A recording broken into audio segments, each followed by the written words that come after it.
Hello everyone, welcome back to our channel योन institute. I hope आप सब ठीक होंगे और अपनी समर वेकेशन से एंजॉय कर रहे होंगे। आज की जो वीडियो रहने वाली है वो हमारी क्लास 11th के बिजनेस स्टडीज़ के चैप्टर नंबर 2 के टॉपिक की, जिसका नाम है factors influencing the choice of suitable form of organisation. कह रहे हैं जब भी आपने कोई फॉर्म ऑफ ऑर्गेनाइजेशन को चुनना है, उसको चूज़ करने चॉइस आपको मिलेगी, तो उसमें कौन कौन से फैक्टर्स को प्रभाव डालते हैं, मैंने इन्फ्लुएंस करते हैं। पहला, capital requirement.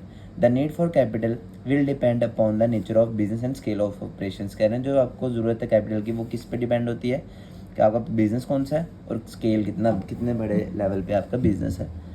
A manufacturing concern may require more capital as compare to a retail shop. कह रहे हैं कि रिटेल शॉप देखो और मैन्युफैक्चरिंग बिजनेस देखो तो उसमें आपको पता है कि मैन्युफैक्चरिंग वाले को ज़्यादा पैसा चाहिए as compare to retail shop. On the other hand, if scale of operation is large then capital requirement will also be more. कह रहे हैं अगर आपका स्केल बिजनेस का जो भी स्केल है, मतलब आप बड़ा बिजनेस कर रहे हैं तो उसमें ज़्यादा कैपिटल चाहिए। ठीक है। After determining the capital needs the form of organisation should be selected. कहते हैं जब आपकी कैपिटल नीड पूरी हो जाती है उसके बाद आप उसको सिलेक्ट कर सकते हो कौन सी फॉर्म ऑफ ऑर्गेनाइजेशन आपके पास। इतना रखिएगा इसको। Liability in sole trade and partnership business the liability of owners is unlimited. कह रहे हैं सोल ट्रेड बिजनेस में और पार्टनरशिप बिजनेस में क्या होता है, लाइबिलिटी जो होती है ओनर्स की वो कितनी होती है, अनलिमिटेड होती है। Their liability are limited to the capital they have invested but their private property can also be design to meet business obligations. कह रहे हैं उनकी जो लाइबिलिटीज़ होती है वो तो लिमिटेड होती है, लेकिन और कैपिटल के हिसाब से उनके उतनी जितनी उन्होंने इन्वेस्ट की उतनी उनकी लाइबिलिटी भी होती है, लेकिन वो अपनी प्राइवेट प्रॉपर्टी से भी अपने बिजनेस को और ज़्यादा बढ़ा सकते हैं। In case of companies the liability of shareholder is limited to the value of shares they have purchase. और कंपनीज के टाइम पे क्या होता है कि जितने उन्होंने शेयर होल्डर्स ने शेयर खरीदे होंगे उसी की वैल्यू पे उनकी लाइबिलिटी लिमिटेड रहती है। The share holder can be required to pay only the unpaid amount of shares they have are having. कह रहे हैं शेयर होल्डर्स को वही अमाउंट पे करना होता है बाद में जो उन्होंने पे नहीं किया होता। बस इतना रखिएगा इसको। फिर कह रहे हैं मैनेजरियल नीड्स क्या है। Managerial and administrative requirements also affect the decision about form of organisation. कह रहे हैं मैनेजर नीड्स अगर आपको पता ही नहीं है कि कैसे उसको हैंडल करना है तो आप कैसे करोगे, कोई भी आप नहीं ले सकते डिसीजन उसके ऊपर। When the concern is small, जब छोटा बिजनेस है it caters to local needs only then one person will be enough to manage. कह रहे हैं छोटा बिजनेस है आपका तो एक ही पर्सन बड़ा उसके लिए sole proprietorship form of organisation will be suitable for such a business. इसके लिए कौन सा चाहिए आपको, सोल प्रोप्राइटरशिप। लेकिन हाँ, वहीं पे अगर आपका बिजनेस जो है वो ज़्यादा एरियाओं में है तो आपको किसी न किसी पर्सन की ज़रूरत पड़ेगी क्योंकि उसमें अलग अलग एक्टिविटीज़ होंगी। ठीक है। और पार्टनरशिप में क्या होगा आपको, और पार्टनरशिप इसकी एग्जाम्पल है जिसमें आपको ज़्यादा मतलब मैनेजरल स्किल्स चाहिए। ठीक है। बस इसको भी इतना रखिएगा। कॉन्टिन्यूटी क्या है, दिस इज़ अनदर फैक्टर। ये एक और फैक्टर है जो कि इन्फ्लुएंस करता है हमारा decision about the form of ownership, हम कौन सी ओनरशिप करें। If the concern is stable, अगर हमारा बिजनेस जो स्टेबल है और उसमें हमें कोई डर नहीं है कि ये फ्यूचर में मतलब रुक जाएगा, तो वो हमारा क्या है ज़्यादा से ज़्यादा हम उसमें इन्वेस्ट कर सकते हैं। The train and qualified person will like to join the concern. Train person और क्वालिफाइड पर्सन, पढ़े लिखे लोग और जिन्होंने अच्छी एक्सपीरियंस किया हुआ है, ट्रेनिंग ली हुई है अच्छे तरीके से, वो लोग इसको ज्वाइन कर सकते हैं। The company form of organisation is the only form which ensure stability and continuity. खाली कंपनी फॉर्म ऑफ ऑर्गेनाइजेशन या जो इंश्योर करती स्टेबिलिटी में चलते रहेगी और लंबे पीरियड के लिए चलेगी। टैक्स लाइबिलिटी क्या होती है, joint stock company has more tax liability as compare to sole trade business. कह रहे हैं और पार्टनरशिप बिजनेस। कह रहे जॉइंट स्टॉक कंपनी के पास ज़्यादा टैक्स लाइबिलिटी होती है as compare to sole proprietorship और पार्टनरशिप में। Joint stock company faces double taxation liability, इसको डबल टैक्सेशन लाइबिलिटी फेस करनी पड़ती है। ये company taxed as an individual first and the profit distributed to shareholder are again liable for tax as income of the recipient। यार company को तो एक तो पहले खुद टैक्स देना पड़ता है, फिर उसके बाद जो उसको प्रॉफिट वो डिस्ट्रीब्यूट करता है अपने शेयर होल्डर्स को, फिर शेयर होल्डर्स को भी आगे क्या करना पड़ता है, टैक्स पे करना पड़ता है। ठीक है। बस इतना रखिए इसको। गवर्नमेंट रेगुलेशंस मतलब गवर्नमेंट के rules. While deciding about the form of organisation various kinds of rules and regulation effect that form will be considered. यानी आपको बड़े ही ज़्यादा रूल्स और रेगुलेशन जो है वो इफेक्ट करते हैं कि आप कौन से फॉर्म ऑफ ऑर्गेनाइजेशन को चूज़ करो।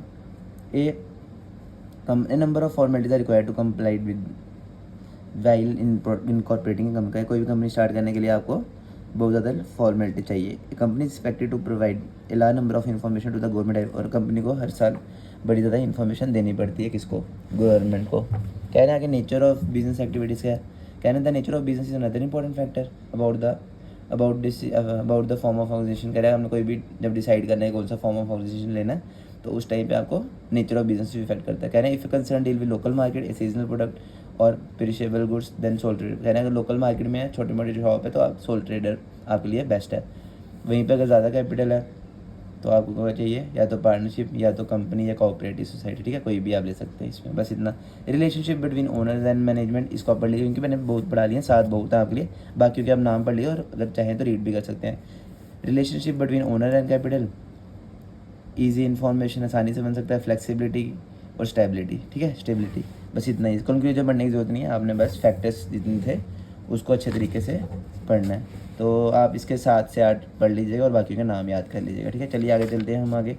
अब कह रहे हैं आपको कुछ, जब आपने कोई बिजनेस सेटअप करना है तो उसमें कौन से फैक्टर्स आएंगे। पहला, सिलेक्शन ऑफ बिजनेस लाइन, क्या लाइन हो जाएगी। When a business thinks of starting है, when a person thinks of starting a new business, अगर जब बंदा कोई सोचता है कि मैं नया बिजनेस करना है तो उसके पास नंबर ऑफ आइडियाज़ आने चाहिए दिमाग में, तो ही वो कर सकते। There may be an opportunity in various field, अलग अलग फील्ड में बड़ी अपॉर्चुनिटीज़ हैं। The most difficult exercise is to reach at a decision of for the selection of a particular business activity. बस मेन जो मुश्किल काम क्या होता है उसमें कि उसको सिलेक्शन के टाइम पे आता है कि कौन सा उसको बिजनेस करना चाहिए। The availability of funds may have to be match with the requirement of the new business activity, funds जो होते हैं वो भी उसको चाहिए कि वो मैच करे जो काम करना चाहते हैं, ठीक है, बस नहीं रखेगा।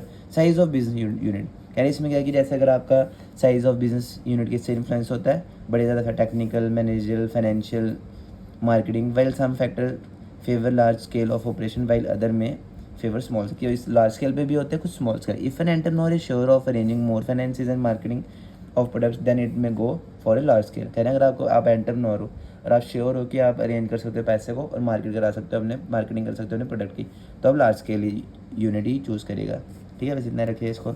Choose of form of organisation, there are number of forms of organisation, आपको पता है sole proprietor, joint stock company, partnership और भी ज़्यादा है। The scale of operation at which the business is to operate and the requirement of fund may be major fact. कह रहे हैं अब उसमें आपको कैसे किस प्रकार के फंड चाहिए, कितना चाहिए, उसको डिसाइड करने में आपका मेन होना चाहिए, रोल होना चाहिए। If the funds required are more, अगर आपको ज़्यादा फंड चाहिए तो वो जॉइंट स्टॉक कंपनी उसका आएगी, और वहीं पे अगर आपको मीडियम चाहिए तो पार्टनरशिप और कम चाहिए तो सोल ट्रेडरशिप। मार्केट एनालिसिस क्या है। Market analysis of the product और service which is to be produce और provided is an important factor. कह रहे हैं मार्केट एनालिसिस ज़रूर करना चाहिए हमें अपने प्रोडक्ट और सर्विस का, जो भी हम प्रोड्यूस कर रहे हैं या प्रोवाइड कर रहे हैं, ठीक है। One should consider the demand for the product, एक तो डिमांड होनी चाहिए अपने प्रोडक्ट की, other sources of supply, supply देनी है अच्छे तरीके से, पोटेंशियल फॉर ग्रोथ होनी चाहिए, ठीक है, माई डिमांड में, यानी कि ये काम रुक के गया। If a business is set up without such as analysis there may be inadequate demand और no demand for the product and that business may have to be close. अगर आपने ये सब चीज़ें नहीं की हुई हैं पहले से, ठीक है, डिमांड ही नहीं, अगर आपके बिज़नेस की एनालिसिस नहीं किया था आपने, तो डिमांड एक टाइम आने पे ख़त्म हो जाएगी और आपका बिज़नेस भी क्लोज डाउन हो जाएगा। फाइनेंशियल प्रोपोजिशन क्या होती है। The availability of finances for starting any business is pre required, कहने ये बहुत ज़रूरी है आपको पैसा होना आपके बिजनेस के लिए। An exercise should be undertaken about the requirement of funds for setting up the business. कह रहे आपको अच्छे तरीके से काम करना पड़ता है कि आपको कहाँ से मतलब कैसे ज़रूरत पड़ेगी और कैसे आप अपना बिजनेस सेटअप कर सकते हैं। An enterprise needs funds to purchase fix asset. Enterprise को फंड्स क्यों चाहिए, क्योंकि वो परचेज कर सके फिक्स एसेट को, and also for meeting day to day expenses, और अपने डे टू डे एक्सपेंसेस को भी मीट कर सके। फिजिकल फैसिलिटीज़ क्या होती हैं। An entrepreneur has to look for the availability of machinery, उसको क्या चाहिए, उसको देखना है कि मेरे पास मशीनरी है, इक्विपमेंट्स हैं, रॉ मटेरियल है और अदर फिजिकल एसेट्स हैं। This decision link to the size, scale and type of business activity the business wants to carry on. इससे पता चलेगा वो कौन सा बिजनेस करना चाहते हैं, कितने साइज़ का, बड़ा, छोटा, medium. The availability of physical goods is essential for starting a new business enterprise. कह रहे हैं अगर आपके पास ये सब फिजिकल फैसिलिटीज़ हैं तो ये बहुत ही एसेंशियल है, ज़रूरी है आपके लिए कि आप स्टार्ट कर सकते हैं बिजनेस को भी। प्लांट लेआउट, प्लांट क्या होता है, प्लांट आपको पता होगा फैक्ट्री है, बड़े बड़े मशीन जहाँ लगे होते हैं ना, उसको हम प्लांट बोलते हैं। पौधों को तो हम बोलते थे, बट आप कॉमर्स में, तो कॉमर्स में प्लांट अलग चीज़ होती है, ठीक है। The plant layout is an arrangement of machines and equipments in the factory. Factory में आपने देखोगा उस मशीन्स लगी होती हैं, इक्विपमेंट्स होती हैं। It is setting up of required physical facilities, उसमें फिजिकल फैसिलिटीज़ चाहिए हमें फैक्ट्री में। आफ्टर डिटरमाइनिंग द रिक्वायरमेंट, जब हमारी ये सब रिक्वायरमेंट पूरी हो जाएगी, the entrepreneur draws a layout plan, फिर उसको प्लान करना है कि वो कैसे वो उसको चलाएगा। Commitment and competent workforce, tax planning, location of business enterprise, starting and enterprise, ठीक है। इसके बाद ये दो स्टेप है, ये भी आप पढ़ लीजिएगा। तो ये बिल्कुल बेसिक से टॉपिक से ज़्यादा मुश्किल नहीं थे। तो इसी के साथ आपका चैप्टर नंबर 2 कंप्लीट हो चुका है, ठीक है। आप इसके बाद क्विक रिवीजन के लिए आप इंट्रोडक्शन पढ़ लीजिएगा, MCQs पढ़ लीजिए, इसके फिलअप्स पढ़ लीजिए, वेरी शॉर्ट आंसर पढ़िए, ठीक है। ये सब आप ट्राई करिएगा, आपको ईजी लगेंगे। तो बस आपका सेकंड चैप्टर भी कंप्लीट हो गया होगा। तो आई होप आप सबको ये समझ आ गया होगा अच्छे तरीके से ये चैप्टर भी। आप बस एक काम करिएगा कि इसके नोट्स ज़रूर ना लीजिएगा, क्योंकि अब इसके बाद जो होगा हम अकाउंट्स के चैप्टर ही करेंगे स्टार्ट, क्योंकि बिज़नेस वाले जो हैं वो हमने बड़ा कर लिया है। अब इसके बाद हम अकाउंट्स के भी साथ साथ चलते रहेंगे। उसके बाद हम थर्ड चैप्टर स्टार्ट करेंगे आपका, ठीक है। तो तब तक के लिए आप देखते रहिए इओन इंस्टीट्यूट। Thank you.